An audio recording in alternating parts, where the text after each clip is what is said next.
Assalamualaikum warahmatullahi wabarakatuh. Masih bersama saya Muhammad Abdul Muiz dalam channel Mams Akuntansi Pajak. Kali ini kita masuk ke pertemuan 11 di akuntansi keuangan lanjutan 2, di mana kita akan bahas tentang akuntansi konsinyasi atau konsigmen ya.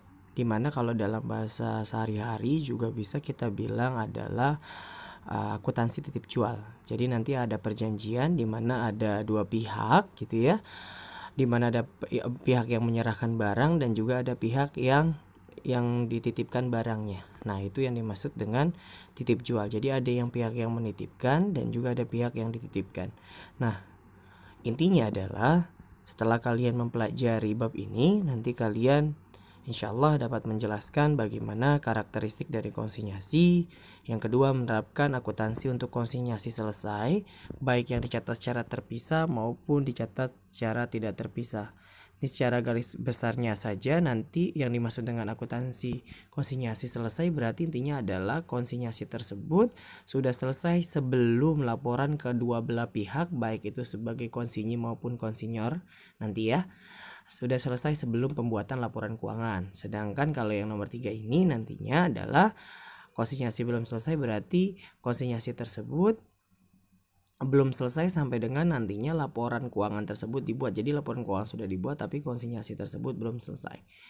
Nah, sekarang kita bahas dulu ya, kenapa sih bisa terjadi konsinyasi. Nah, ini kita bahas dulu. Barang dagang mungkin ditransfer gitu ya oleh pemilik kepada pihak lain yang bertindak sebagai agen penjualan, di mana hak kepemilikan masih dipegang oleh pemiliknya sampai barang tersebut dijual. Nah, transfer tersebut disebut dengan sebagai konsinyasi. Jadi transfer antara tadi pihak yang sebagai pemilik barang kepada pihak yang menerima barang, tapi barang tersebut masih menjadi milik si pemilik barang. Nah, itu yang disebut dengan konsinyasi ya. Nah, pihak yang memiliki barang tersebut disebut dengan konsinyor, sedangkan pihak yang mengusahakan perjanjian barang tersebut atau pihak yang dititipkan barangnya disebut dengan konsinyi ya. Sekarang kita bahas dulu di sini karakteristik dari konsinyasi. Kita bahas dari sudut pandang hukum. Transfer barang menggambarkan jaminan dan konsinyi memiliki barang dengan tujuan untuk menjualnya seperti yang disepakati dalam perjanjian dengan konsinyor. Jadi ingat ya, konsinyor tadi adalah pihak yang memiliki barang atau pihak yang menitipkan barang. Nah, konsinyor menguasakan kepada konsinyi dan pertanggungjawaban atas barang yang ditransfer sampai dengan barang tersebut terjual kepada pihak ketiga. Jadi intinya adalah nantinya konsinyor tersebut memberikan kekuasaan atau delegasi kepada konsinyi sampai dengan barang tersebut dijual kepada pihak ketiga ya.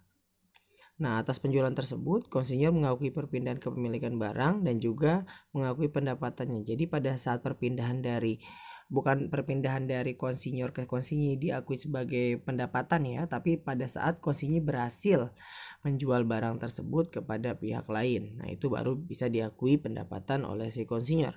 Nah, konsinyi sebaliknya tidak boleh mengakui kepemilikan barang tersebut ke dalam aset. Jadi pengiriman barang atau shipment from si konsinyornya tersebut tidak boleh diakui kepemilikan barang tersebut atau masuk ke dalam aset si konsinyi. Jangan kata lain, nantinya pada saat terjadinya transaksi pengiriman barang, maka biasanya hanya memo ya.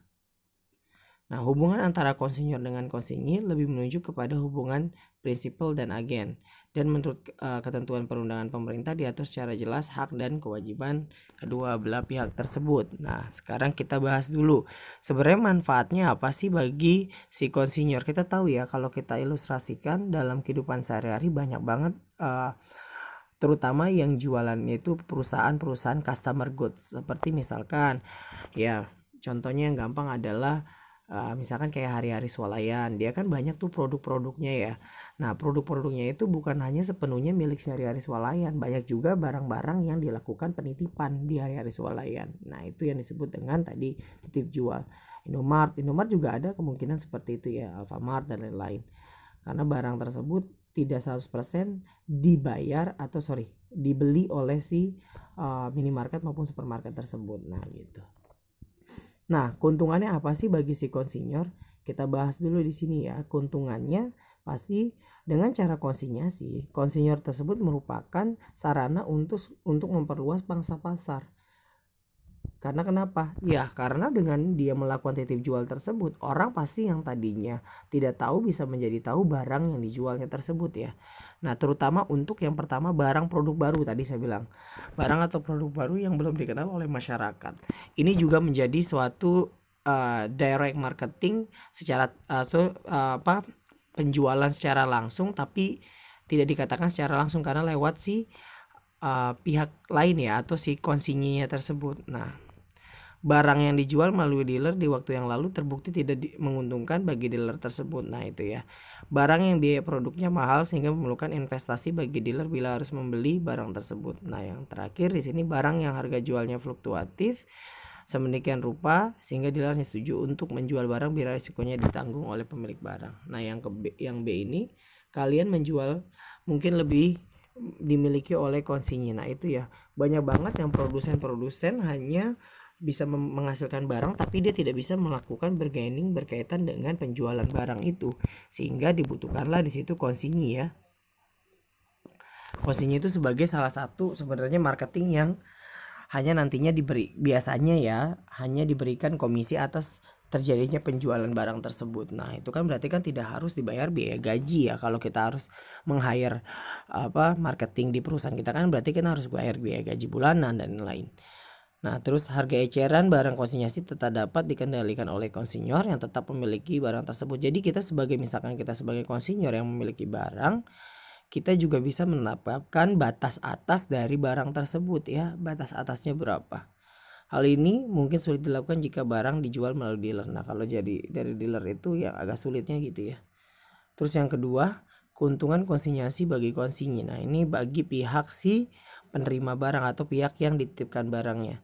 Nah kita akan bahas yang pertama, yaitu konsinyi terbebas dari resiko tidak terjualnya produk. Jadi kalau misalkan produknya ini tidak terjual ya is okay, karena barang tersebut masih menjadi miliknya si konsinyor, sehingga nantinya nggak akan ada biaya keusangan atas inventory ya, nggak akan mencatat hal tersebut. Jadi resiko atas tidak terjualnya produk cacat dan lain-lain itu tidak ditanggung oleh si konsinyi. Yang B, risiko penyusutan atau keusangan dan fluktuatif harga dapat dihindari. Jadi tadi ya, apalagi kalau barang-barang yang memang cepat banget usang ya, atau fluktuatif harganya tersebut bisa jatuh, betul-betul jatuh. Seperti misalkan yang gampang adalah yang berkaitan dengan teknologi handphone. Nah itu kan fluktuatif harganya lumayan cepat ya, ketika ada model baru, terus feature baru dan lain-lain, itu dapat mengakibatkan adanya resiko dari rugi atas selisih harga jual yang lama ya dengan harga jual yang baru sekarang ya, itu selisihnya atau berapa gitu ya. Terus yang C, ketentuan model kerja berkurang karena semua biaya yang terkait dengan barang konsinyasi ditanggung oleh konsinyor. Nah ini enaknya di sini, model kerjanya nanti berkaitan dengan barang yang akan kita jual gitu ya. Kalau kita sebagai konsinyi, nah itu ditanggung oleh si konsinyor. Nah sekarang kita bahas berkaitan dengan operasi konsinyasi. Dalam transfer barang gitu ya, konsinyasi, kontrak tertulis akan dibuat untuk menjelaskan materi kerjasama. Jadi nanti akan tetap dibuat perjanjian kerja bersamanya, PKB-nya tetap dibikin gitu loh, yaitu berkaitan dengan syarat kredit, terus pergantian beban konsinyasi oleh konsinyor, misalkan apa aja biaya yang dilakukan yang ditanggung oleh si konsinyor nantinya, komisi penjualan berapa persen. Nah itu tidak bisa ditetapkan ya, misalkan ada yang 10%, 20%, itu tergantung dari kesepakatan dari si konsinyi maupun konsinyor berkaitan dengan bagi hasil dan komisi penjualan ya. Terus tata cara penanganan barang konsinyasi.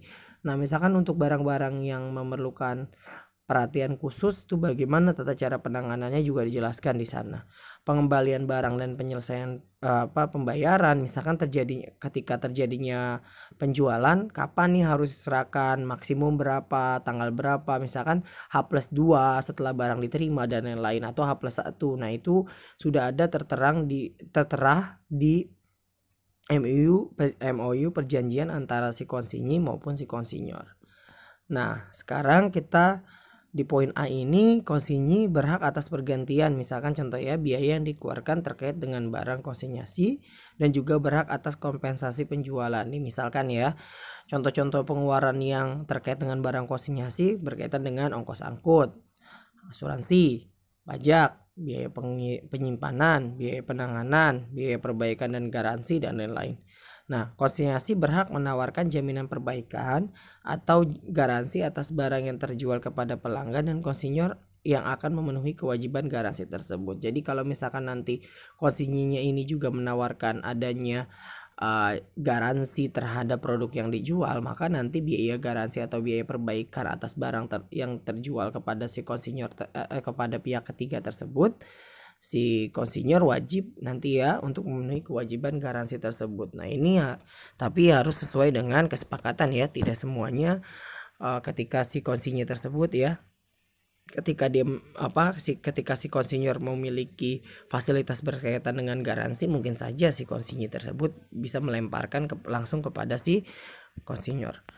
Nah, yang kedua, kewajiban si konsinyor.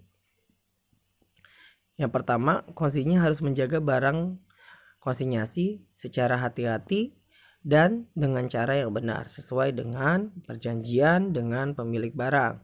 Nah, terus yang kedua, yang B, konsinyasi harus menjual barang konsinyasi pada harga yang telah ditetapkan. Jadi nggak boleh ya harga tersebut tidak boleh dijual melebihi batas atau yang sudah ditetapkan sama si konsinyor gitu ya. Atau jika dalam perjanjian disebutkan harga jualnya gitu ya, maka konsinyor menjual dengan harga terbaik.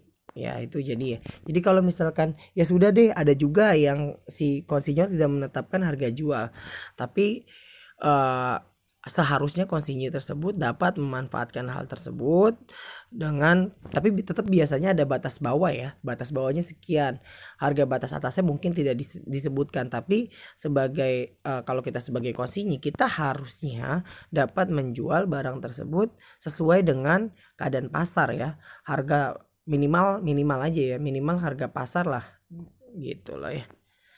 Terus yang D, konsinyasi harus membuat laporan secara berkala atas hasil dari penjualan. Nah ini karena kenapa? Karena berkaitan dengan nanti komisi yang ditentukan sama si konsinyor ya. Kalau dia tidak membuat pelaporan sampai berkala, bisa jadi tidak dipercaya lagi barang yang sudah dititipkannya. Apalagi sampai dengan penundaan pembayaran barang yang telah dijual.